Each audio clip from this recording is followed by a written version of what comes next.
June 16th at Woodbury 10 at 6 p.m. Go see the full Paprika series. You're listening to this episode on Spotify, Apple Podcasts, or YouTube. Hit that subscribe button and leave us a comment. It would greatly benefit the show. Are you supposed to be silent when you cross yourself? Are you particularly religious? I like to ask these types of... After the interview? Your political affiliation. I'm not religious at all. But there's a scene in the Count of Monte Cristo I'll mention that I loved, even though I'm not religious. Oh, well, that's... Yeah. Well, are you guys really religious? I'm not. I am an out-of-the-closet Christian. I think I heard that you're friends with Lisa Evanson, and I'm not. I know her. I'm not. I haven't. I've only met her like once or twice, so I shouldn't say friends. Oh, I'm sorry. I assumed you guys were friends because you're both funny. Well, I'd like to be friends with her. I think I only met her like 2 times though. So and sorry, Lisa, if you're watching this, welcome to Movie Bears with the Farx. No, I'm going to finish my thought first. Every time I've had a conversation with her lately, it's been at events where she has constantly been like, I have to go. And then it was funny because I was presenting an award with this man right here. Yeah. And I was looking during and your nominees are like, who won this thing? Like, cause I'm not gonna wait to find out when I read it. I want to have the right reaction. I was like, oh, it's Lisa. Okay, cool. Lisa. And then I got the hell out of there because. Oh my gosh. You know, I was. Yeah, I didn't need to stay while she was. We kind of did walk off stage pretty quick, right? Yeah, we could have shaken their hands. I don't know. You know who we are. Sure. All right. Hello and welcome to Movie Bears with the Farx brothers. I'm Kirk. I'm Kyle. I'm Nick. And we're joined by professional creative Ash Webb. This is non-spoilers for the Count of Monte Cristo. Did you read the book? No. I want to now after seeing the movie. Aren't you a big reader that we'll find out in an interview? You haven't read it? I am a big reader. I'm definitely going to read the book though. Because I think I've seen this movie like 5 times at this point. Oh, do you know the thing? What I won't thing? spoil it for you. What? About the movie? About the book. Like, how the book... Like, I know the specific ways in which the book is different than the movie, so I guess I won't say it. Is during there the like spoiler. a huge disparity between the two? Yeah. Really? Yeah, actually, and this is a good count. When I saw this movie in, I think, January 2002, like 4 months after the towers fell, sorry, I wasn't trying to be like putting it down. So 25th. 4 months after 9/11. Okay. You always find a way to bring it in. Like, I'm just picturing a person like, yeah, so, when I graduated college back in 2014, 13 years and 7 months after the Twin Towers collapsed. Yeah, like, what? All right. Sir, would you like fries with that? It'll be the 25th anniversary of 9/11. This is Mark Levin doing this recently. That is funny that the way why the mention of 9/11? Does that have to do with the experience? I do believe, because I saw it the same year that I had moved to a new school. This was 8th grade for me, so you can date me. Okay. And Alif Miskiaglu and Meha Pandey, she has a married name now. I didn't memorize it for this anecdote. Good with remembering names. No, I messaged them on LinkedIn when I knew we were doing this. I was like, was it you two that was sitting behind me during this, or was Ayushi one of you guys? When the towers fell, or when? Well, when the towers fell, we were all in school together in Michigan. I remember, yeah. Yeah, but no, at the movie theater to see the 2002 movie Count of Monte Cristo. You saw it in theaters? January 2000. That's what this story's about. Wow, I'm so jealous. Really? Yeah. It was very good in the I wish I theater. had seen it. Yeah. Cool. Okay. Sorry. Continue. I remember because I didn't grow up with my brothers that are here. Yeah. So sometimes we were separated, the Farx brothers, and he grew up poor. He grew up as an immigrant on the West Coast, and I grew up adopted. So last week he grew up in Burnsville, and now he grew up poor. Well, wait, hold on. I feel so embarrassed right now. I thought that was kind of like a running bit between you guys, that you were all brothers. I didn't know that you literally are. No. Wait, it is a bit. It's a bit. Okay, well, I didn't want to make any assumptions because you said you were adopted, so I just didn't. Okay, God. No, but I was thinking this week of what could be the internal logic to how we actually all, wait, so none of you are brothers? None of us are brothers. So, I am actually adopted in real life. Okay. I mean, Kyle Farx is a real person, he believes, and he was adopted too. That was so meta. Okay, wait. So, what's the reasoning behind the the brothers bit? You just like I'm still messing wondering. with people Okay, to say you're brothers? Couple of things. I don't know if you I know think this it as is a that. professional creative, but marketing is very important. Uh-huh. So there is the entity JK Productions, which makes many productions, such as this podcast, and we'd like to thank the owners and operators of JK Productions for continuing to employ us on the show. Okay. They employ the entity, the Farx brothers. I and- see, like the Marx brothers. Like the Oh Farx yeah, or brothers. like farts, as Lisa Evanston said. Sorry, I'm just gonna reference her a bunch in this. But I know, I really want to be friends with her now. I'm gonna like make it happen. That sounded really creepy. But okay, kind of like the faux Marx brothers, the Yeah. Farx brothers. That is exactly how I came up with it. Okay, so not farts. It's not farts. I said Mrs. Farx in Lisa Evanston's episode. I'm not sure which segment, and she said Mrs. Farts. And then anytime I wanted to screw up introducing the show, I would say Masturbators with the Farts brothers. You know. Okay. That would be an interesting show. 3 brothers who kind of fart and circle jerk. That was in one of your sketches that I watched, where the guy comes in and he's like, "Hey, can we go?" Oh no, that wasn't that was real. What? No, it was a sketch. Oh, those two people were they really gay? I don't know. They never told us. We kept trying to interrupt them, but they were making out the whole time. So see. it was hard. The sketch is called "Being Gay at a Sleepover." Did you watch it? Yeah, I saw that one. You didn't bring it. Oh, I hope you bring something up about it in the interview. I just, as a fun fact, I remember watching those when they Yeah. were like new, because I used to watch College Humor stuff Yeah. all the time back when, because you drop the links wherever you drop them. I'm like, oh well, I've seen these. In the pre-show document, we do like a pre-show document on you. I can show it to you. That's what I'm looking at when I'm talking to you. Okay, cool. Gotcha. Yes. So no, I saw this by myself. Oh, that's how we got here. I was very ashamed. I would go to movies by myself. Like I started doing this in like 7th or 8th grade because it was like, well, I can walk by myself downtown, so I'll just go to the movie by myself because I couldn't always get my friends to go with me. Your parents would let you go downtown by yourself as like I was in a 12-year-old? small town, Okay. so that was part of it. Yeah. It was 7,000, 4,000 person town, so like Okay. walking. How many people murdered per year? Like 1 or 2. There, I did go to school with the son of a murderer, but you know Son he of was a a cool murderer. guy. Okay. The- Was the murderer, was he like on death row? Was he in prison? No, I think he just got prison for life. Everything I know. Okay. So he was currently like in prison, but you befriended the son. Well, I was friendly to him because it was a small school. Right. The parochial And school because is you at didn't want to Full. get killed. Oh my gosh. Wait, what a poor kid. So his father was actually a convicted murderer. It kind of relates to this movie when you think about it. Yeah, yeah. Is this still the bit or is this real? No, this is a real thing. You were actually friends or friendly to a boy whose father was a Yeah, convicted. and the murder happened down, like, not too far down the street, geographically speaking. Right From the next to the theater, I theater. saw Count of Monte He Cristo. got killed next to the theater. You still No, want to it's go? just not a very big town. The downtown is not that big. What town is this? What's the- Hancock, Michigan. This is real. Hancock, Hancock. Michigan, which is in the UP of Michigan, so right here, Michigan, Upper Michigan, right? And it's on the canal that crosses right here, Okay. bifurcates the entire top part of the thumb, which is called the Keweenaw Peninsula and the Upper Peninsula of Michigan. Gotcha. Okay. You got a lot All of real. facts, man. I Like people in your theaters, the guy you were friends with. like it was so weird because it's our 20-year anniversary this year, so I just reached out to Alif and This year it's your 20th anniversary? Yes. Of this podcast? Yes, we've Yeah. been doing this podcast for 20 years.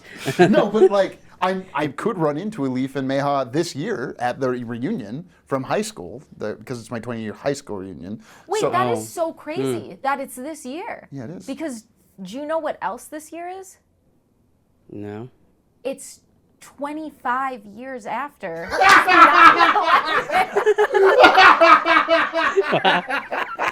Hell of a joke. Oh my Nice. God. what did I fucking have for this? Oh, did it bother you? Well, you didn't read the book, so did you guys notice that they put Alexander Dumas's, it's called Alexander Dumas's Count of Monte Cristo in the title? I noticed Oh, that. yeah. Who was, well, I know he co-wrote the Count of Monte Cristo, or he came up with the creative idea, but he fact-checked it with another person, like a Like if you Google who wrote The Count of Monte Cristo, Okay. it'll say Alexander Dumas, Yeah. but it'll also say like a few lines later, it's like Nikolai. I don't know the other guy's name. I'd have to look it up, but Okay. someone to like fact check like the French archives because it was loosely based on a true story. Yeah. So he did work with someone, I think, to get facts right about like Napoleon being exiled and all that stuff. Yes. Are you a history buff? Like, are you? No, God, no. Don't even ask me who we fought in like any of the wars. Like Okay. I don't know. Who do we fight in the Korean War? Okay. This is the 1950s, the United Okay, States. I want to say Mexico. Those darn Mexicans. No, I'm not a history buff, but I love reading. Okay. So even though I'm not like particularly drawn to historical things, if somebody like, I wouldn't go out of my way to read like a history book, but if somebody like gifted me one, I would read it because I'll read anything. I see. Like this book, when it came out in 1844, it's the same year that The Luck of Barry Lyndon came out. And I didn't realize the movie Barry Lyndon. I don't know what that is. It's a Stanley Kubrick movie from 1975. Okay.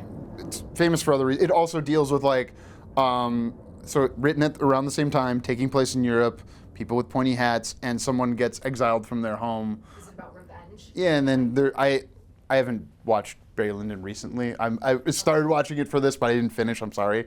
And this movie would have come out 2002. Stanley Kubrick died in 1999, mysteriously, and he wanted to make a Napoleon movie, but wasn't unable to, and that's why he made Barry Lyndon instead. So, like, you see the connection between Napoleon being at the beginning of this movie before the, Interesting. which is Wow. is that when we're in the or not us, but Europe is in the 7 Years War? It's something like England and Prussia. I don't know. You know a lot more than I Yeah, do. that's a saw lot that more Napoleon information than I movie. would Did you see the imagine. one with Joaquin Phoenix? No, but I've heard of it. I do know what you're referring to. I but haven't wouldn't seen recommend it. Really? Well, it's fun. Like, we had a good time, didn't we? I Were you didn't see there? with you, he no. wasn't. I keep doing it. I didn't see with you. Our Wow, other bro- you remember it's two other people who went to movie with you like years we had ago. a good time, Yeah. didn't we? It was Ben Farx that was there. It was not Kirk Farx. I've done that before, and I You're apologize. like, I was in the hospital that day. You Yeah, never what the hell, man? Why weren't you there? Yeah. Why I were don't you know. there when we watched Napoleon? When did it come out? When I was in 2000. Atlanta? Maybe? That's pretty it, yeah. Oh, yeah. Kirk was in Atlanta. Where were you in all this? He wasn't going to go I wasn't to gonna fucking Roseville. see Napoleon. Fuck that. It's over 2 hours. Fuck that. Oh, yeah, that's hard. So, like, putting the author's name at the beginning, I think it's interesting that you bring up, well, it was co-written because one guy had to adapt reality from somebody that Yes. fact-checked him. Yeah. Okay, what other research did you do? I'm kind of baffled by this now. Not a lot of research, but I will say, so the first time I watched this movie was only like 5 or 6 years ago. Sorry, that's not true. I think I might have watched this movie with my dad when I was like a kid, but I don't remember. But How long after 9/11? Doesn't matter. yeah, might have been right after. You know, my parents were trying to distract us after 9/11. Okay, there is the thing that I learned about in college where, like, you can look at movies after, like, big wars and major events in history, and, like, fantasy and comedy does better after these types of things. Like, what did we do after, what was really big after 9/11? Harry Potter and Lord of the Rings. And so... Interesting. Okay.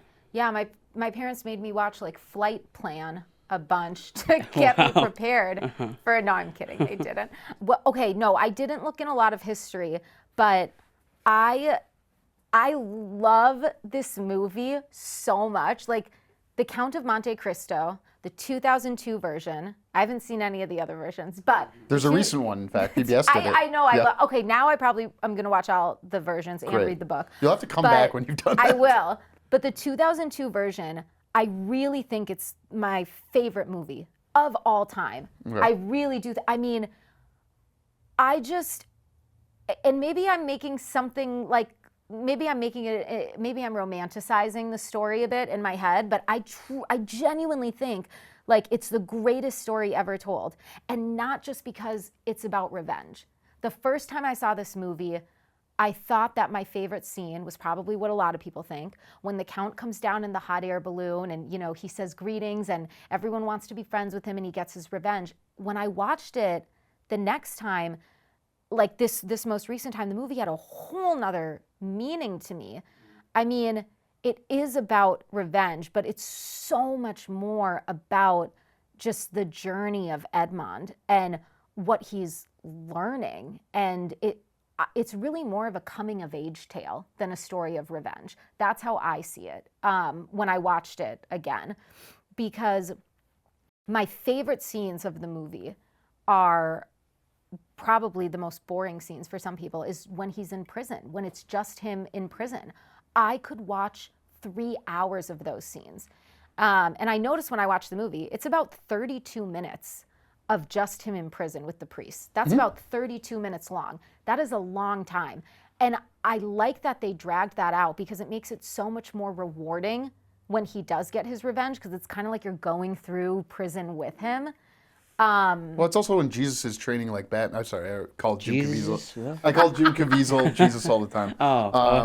But it's like his Batman Begins when he's like, you know, training to go Yes. do learn the skills he'll need to go back and Sure. enact his revenge. And there's also like a flicker of hope, because even if you didn't read the book, you do kind of know, okay, he's gonna make it out. You kind of think in the back of your mind he's gonna make it out. Why else would they make that? Well, it's called the Count of Monte Cristo, Right. and he's on the cover. My two favorite scenes in prison. The first one, when he meets the priest, Dumbledore from the first two Harry Potter movies. Yes, Richard Harris. Yes, Richard Harris. When he meets the priest, and the priest is like, you know, if you and I dig together, we could get out of here in 8 years. And Edmund says, what's in it for me? And the priest is saying, well, I'll teach you everything you need to know. Philosophy, mathematics, economics. And Edmund, or the actor, Jim, whatever Jim his name, Caviezel, JC. yeah, he Jared kind of Crooks. has this like dumbfounded look on his face because he can't even begin to comprehend like economics or mathematics. This guy never learned how to read.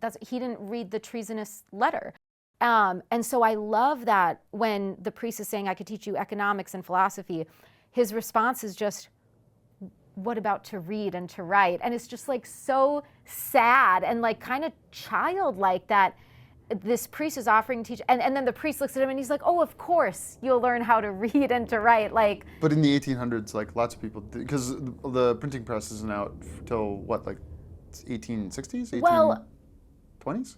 well, but Mondego knew how to read. Because And he's an so, elite. like but Edmund was like, he was always like spit on like a commoner. Yeah. So the fact that he could learn how to read and write also meant he could be like at that level of Mondego. So that Yes, scene to me, the that's miracle. why I thought it was so sad he didn't know how to read and write, because he was like made fun of for it. Whereas even though it was the norm, he was like always looked down upon by Mondego for like, even Villefort was saying like, I don't know how you'll make it in this world, Edmund, you're a fool. Like, so he was like bullied for it, even though it was the norm. Yeah, I guess it will be interesting. I haven't read the book. Yeah. I wonder if that's pervasive there. And like, can we talk about like, do you have? So you watched this 5-7 years ago, realized it's your favorite movie, and you don't have any Jim Caviezel baggage. Oh, from Passion of the Christ? Well, I look at him now and I go, No, because he's a fucking lunatic now that like talks about people like drinking adrenochrome. you don't He's know one of no those. one's drank adrenochrome, Nick. But the burden of proof is on Jim Caviezel. So I'd say the burden of proof is on the people not releasing the Epstein files to prove they didn't eat babies at this point. They're guilty until Yeah. proven innocent. we're talking about Jim Caviezel though. Between the two, like Yes.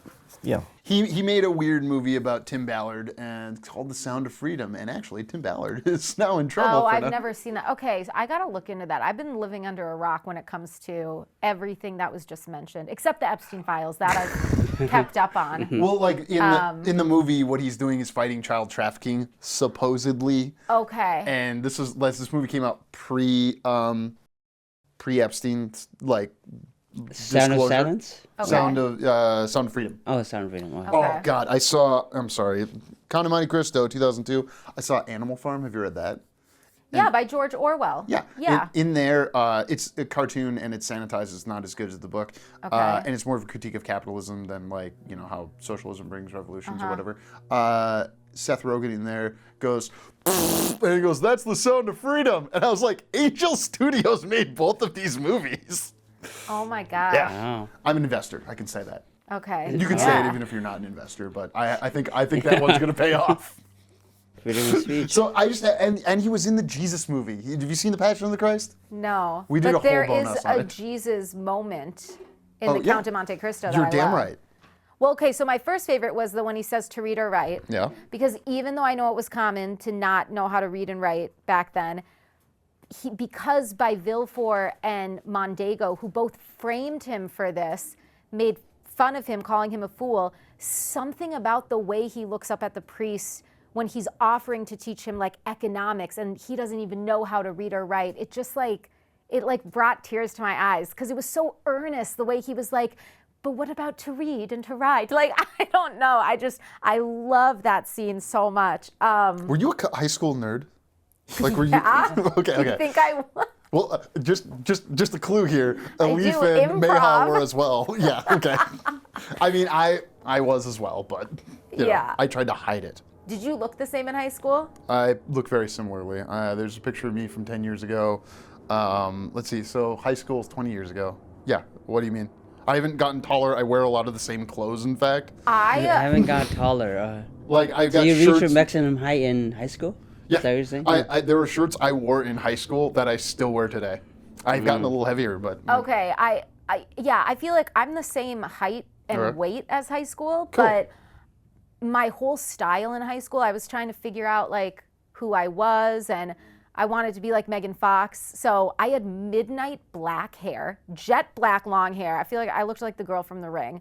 I don't look good with black Wow. hair. So I had super long jet black hair, and I would wear like bandanas that I would sew myself. I would get fabrics from Joann Fabrics and sew like these bandanas around my head with black hair, and then I would wear cowboy boots with like stretchy pants. Like I was a freak. you were the Count of Monte Cristo. Yeah. But the thing is, I remember not caring at all though. Like I remember knowing that my outfits weren't cool, but like not really being bothered by it. Like I think I thought it was funny. If anyone like thought I was weird, it was like a little joke I had with myself. Like, oh, I'm just gonna be weird on purpose to entertain people. Yeah, that's what Ben Farx says when I wear my Seinfeld shirt, because it's like it's not obscure enough to be cool, but it's not in like the zeitgeist for it to be like timely or appropriate.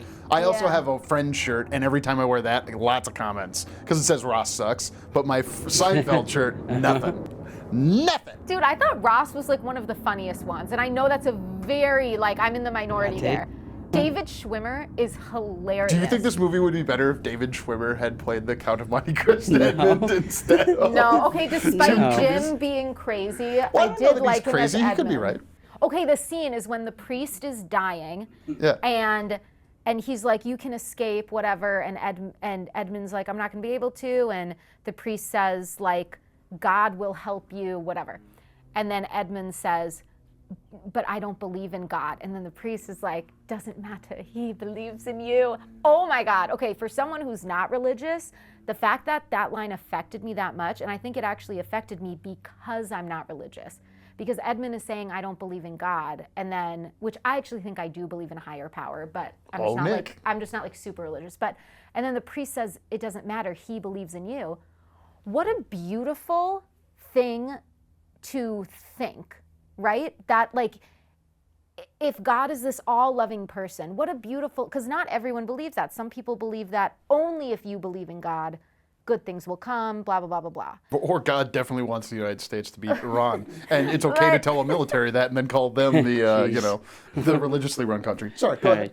God or Trump? What are we talking about? Well, I was talking about Pete Hegseth, but there are 200 complaints internally in our military because the upper brass has been Yeah, I talking about believe it being that. Wow. Scary. Whereas I like it when the imprisoned priest, who was probably put there on nefarious reasons, because they explain this is the He lied about the treasure of Spada. Yes. And so he ended up, well, no, sorry. He burned down a church of a bunch of people when he was like in Napoleon's army. Yes. But then, oh no, so that was a good thing. It wasn't good that he did that, but he obeyed like the orders and did that. And then later he started working as a secretary for Emperor Spada, who died, and he had a treasure. missed his his death. There was rumors of a treasure. He lied about it, so they put him in prison, hoping that would jog his memory, but he never confessed. Did you like swashbuckling? Like, this is open for the class, and then I want to talk about deism. Swashbuckling? Yeah, but like, this is a big swashbuckling movie, and I was kind of like, what kind of person? No offense, but I'm like, this lady likes swashbuckling. Is how I took it. I don't think my personality matches what I look like or what I may be perceived at. And I'm only saying this because I've been told that on many dates I've been on. Oh, I'm sorry. Okay. Men tell me, oh, I didn't know you were going to be so nerdy. You don't look like a nerd. And I'm like, oh, Don't look like a nerd. This is not a date, and I was, but I am just like, yeah. Because mostly it's because of the nerds sitting behind me when I watched this movie that I saw by myself in 2002. I mean, I love, yeah. And just so we're clear, brought the DVD of. I own What is the it? DVD. Oh, great. I know. I was like, you still own a DVD? Oh yeah, you made fun of me. But I had wooden swords from the Renaissance Fair when I was a kid, and I practiced fighting. I also had a baton, and when I was a kid, and I never took baton lessons, but I really wanted to learn. And I remember like, I remember just wanting to be really good at something when I was a kid, and That's good. Huh? That's great. I hope my kids want that. And I think, you know, I was good at singing, but I just wanted something else, and I was too afraid to do karate because I was afraid of getting injured. But so I had this baton that like my mom bought me from Costco, and I remember one time my mom came home with like a loaf of sourdough bread, and you know those twisty ties to hold the bread together. Mm-hmm. Yeah. Well, I was not friends with popular kids, but there was a popular girl named Zoe who was going to come over to my house to play when I was in like Hey Zoe.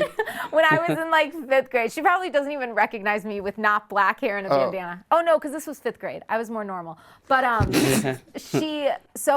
Zoe did karate. Mm. And I remember thinking she was so cool and I wanted to be friends with her. And I remember she did karate, and so my mom, there was this orange twisty tie holding the bag together. And I remember being like, Mom, can I take the twisty tie off the bread before my friend gets here, please? And my mom was like, no, the bread will go stale if you know. So we found we put like a rubber band around it. I put the orange twisty tie around the baton. And I told my friend that I had an orange belt in baton twirling because I wanted to have an orange belt in something. So I tied, and then I kept telling my mom, I was like, Mom, next time you go to Costco, find a bread that has a purple colored tie on it because I need it for Donatello my is not baton. a step up from Michelangelo. Well, did Zoe buy it? Yeah, where's She Zoe believed you? now? Yeah. It's actually Secretary of State. Gosh, I don't know. I don't even think I'm friends with this person on social media. This was in 5th grade. No, did she But- buy your lie that you were a yellow orange belt and baton? Probably not. We were in 5th grade. I feel like we were old enough, but I don't ever remember like being questioned about it or anything. I think she probably was just like, oh, cool. And then probably told kids at school I was a freak. But I remember like just, I don't know. I wanted people to think I was good at something. So I would tell my friends like, oh, I have a purple belt now in baton twirling. And Why would they give out belts? They don't have to hold a gi together. Yeah, belts right in there. but We can go higher power or Guy Pearce. Which is everyone's preference? Higher in terms of- power or tight? I don't want to talk. Well, what do you mean? you can talk about Guy Pearce. I have nothing to add about Guy Pearce, but go ahead. What's your higher power thing? No, not. I'm Because not. you no, I said don't you want to drive believe in it. a higher power, and he's been struggling with. Wait, Oh. am I a deist now? Because I believe No. that something could exist that Yeah, I. Are you a okay. deist? Do you believe that it could, or you could also be a? Well, I guess if you believe in any sort of higher power, that's deism. Then you get into, well, is it one God? Is it multiple gods? Is it just dudes Right. that fight I each don't other? believe. So I believe that the reason why it's so hard for me to believe in any particular religion is because the second you 100% commit yourself to one religion, it kind of means that you think all the other religions in the world aren't valid if you only believe in yours, because it's kind of like they're not mutually exclusive. Or sorry, they are mutually exclusive. Like you can't like be a Christian and then also like a Buddhist, Yeah. like a Catholic and a Buddhist. Buddhists allow that. They do? They do? Yeah, How does that Buddhists, work? in my experience with Buddhists, and this is just only my But their experience. gods are different. How well, would they? one is about like finding peace, and they have like Yeah. prophets. They don't have. I have been told that you can be a Buddhist plus a Buddhist Muslim, a Buddhist. Oh well, that's Buddhism nice then. I plus, like huh? that. Because that's how chill they are. You Yeah, know, I look like at the Buddha. that. You know, because Okay, he's I not the gave god. a- He's like he's like a semi-god. or Well, I something gave a like that. bad example then. So let's say like Catholic and a different religion. You can't be Catholic and a Mormon. They're both wrong. Okay, okay. But there's Sure. like a dichotomy there. They can't like, in the Yes. Venn diagram, they don't meet in the middle. So that's my only like barrier with it is Sure. I kind of, because then if you believe your way, then it's kind of like you're saying all the other religions in different cultures are wrong. That's why my favorite joke on South Park that I think of quite Uh-huh. regularly is when they're like, actually, it was the Mormons, all right. You're going to hell. And it's like season 2 or 3. No one knows what I'm talking about? No, No, Okay. I Well, remember. unfortunately. I am, what? No, I remember, yeah. We watched it in the sauna. We yeah. did? Yeah. Oh, That yeah. How do episode. you watch something in a sauna? We You're put like it on the outside. Excuse me, ma'am. You guys watch movies in saunas together? We don't watch them in saunas together. Sauna. I have a sauna. Sauna, yeah. What do you mean? You know, we've watched movies in the sauna Wait, together. are you in this sauna only party only too? some, only Sauna! sometimes? I Only usually 2 people refrain can fit from in the at a sauna. time. I mean, we usually can all refrain. fit. It's infrared. That's so what it's I will not electric. budge on. I'm not packing in the sauna with both of you. You Wait, want? That's and you not gonna guys are just happen. kind of like sardines packed in there? Like, do you have towels around you? No, Oh, we we're were wearing swimsuits. swimsuits, yeah. Holy Swimsuits, and you're sweating. How does your phone not get overheated? Or I leave When my I'm phone we're outside. watching on Bluetooth outside, like I just have to clean the screen. That was a key detail that you kind of Yeah, glossed over. I was aware, but she said sauna. It's Yeah. sauna. It's Well, a Finnish word. and also, it's an Is it infrared really? sauna. It's not a Yes. steam sauna. It's an infrared Okay, sauna. wait. So there's How do you guys say the word HAMMOCK? Hammock wait, what? or hammock? Hammock? Hammock. one? I say both. Hammock. What do you Wait, say? what was the spelling? HAMMOCK. Oh, hammock. I say hammock. I've been corrected so many times. I say hammock, and everyone I've said that to says it's hammock. So I think I actually am wrong, but I'm so used to saying hammock, and I like how it sounds. Oh yeah. Like, let's go hang in the hammock, not let's go hang in the hammock. I don't like Nick. Hey, don't let them ick your ock, okay? That's, Yeah. Yeah. Thank you. But no, I like many people say sauna, so you will be accepted by many. But just because it's a Finnish word, I know I'm saying it correctly. Well, I want to add, what was your guys' like, not favorite part of the movie? What was like the most moving part of the movie? Was there like a line? Kirk has the most soul, so it's best to ask him. Wow. Okay. Don't you That's think that that's true? diss on yourselves or what? Most Yes. soul? Oh, that's a lot of pressure. I have most heart. What did you think about the journey of the king chess piece? I mean, I like that it went full circle, but I don't know, I would have, if I wanted revenge, I don't think I would have brought that back. I would have been too fueled by rage to, But I think Bring what it I back. loved about it is that usually when people talk about journeys in movies, it's about like a character journey. And I love that in Object, like, I guess it was like the motif of the king chess piece, how that had a journey too, because in the beginning of the movie, it signified like shared success. You know, they'd pass it kings to you whenever something went well. And then before Edmund went to prison, when he's fighting Mondego, Guy Pearce, he gives it to him to say, like, to remember better days. But really, it's kind of a slight. Yeah.